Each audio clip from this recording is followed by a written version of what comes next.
We're in the shop today to talk about cutting jump rings on a router. If you look on the internet, you'll find all kinds of ways of cutting jump rings on various devices, some of them costing hundreds of dollars. Because I only use a few jump rings, I decided to see if I could use my woodworking router to cut jump rings as opposed to any other method. And as a matter of fact, it does work. I'm not going to show you exactly how to do it or any plans, but I'm going to show you the concept because you would probably have to experiment as I did to make it work for you in your shop. So we're going to start out by showing you what the jig looks like. This is the basic jig. It's made up of a popular woodworking jig material. It's called ultra high molecular weight polystyrene, and it's an opaque kind of plastic. You can get it on the internet and you can find out all about it just by entering UHMW, and you'll find all kind of references to it. I'm going to show you the pieces and then I'm going to put the jig together so you can see how it looks.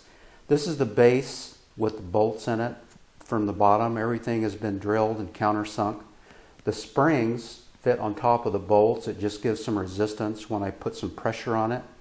Then I use lock washers and wing nuts.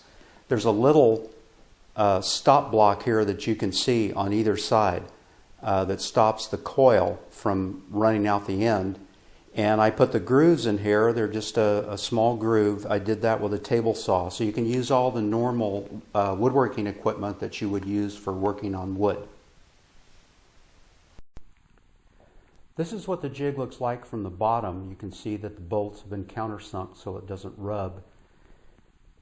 This is what it looks like from the top, and you can see the springs that keep the resistance. So it's made of two halves. Both have grooves.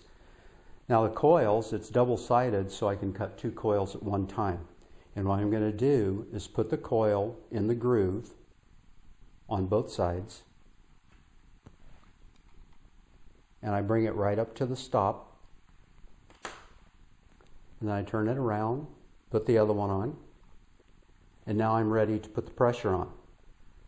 So all I do is push down and start the wing nuts.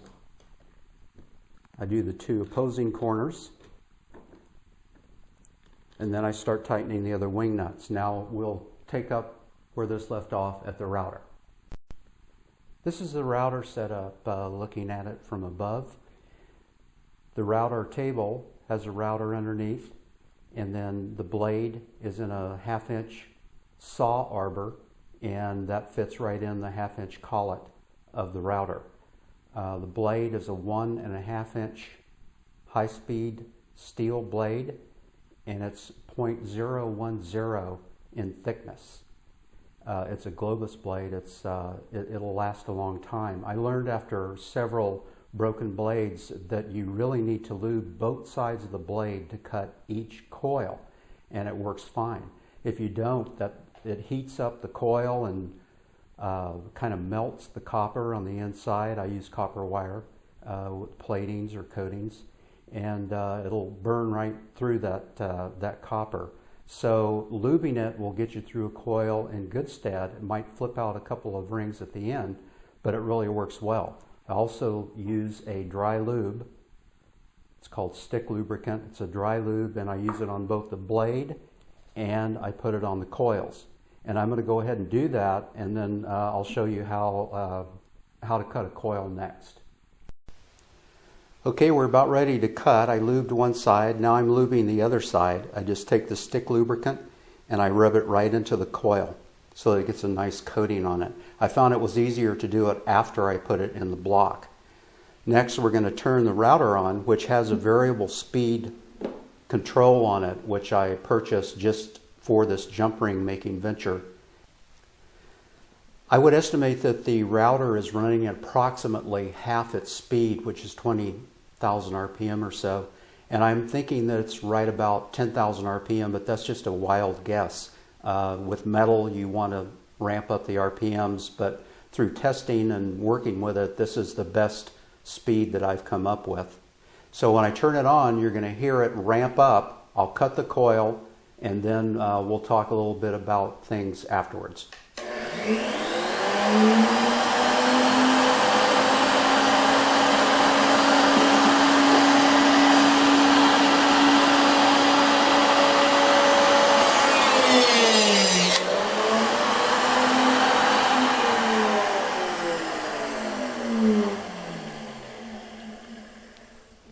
that's all there is to it. And what I would do now is just flip around the other side and cut the other one. Always wear safety glasses. I do. You don't know what's going to ping off of this table. Other than that, it's just that easy. Okay, now that the coils have been cut, all I have to do is loosen the wing nuts. I don't have to take them all the way off. And the springs will release the block.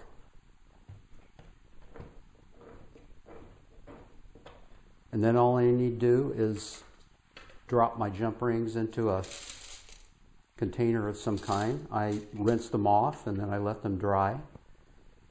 And that's all there is to it.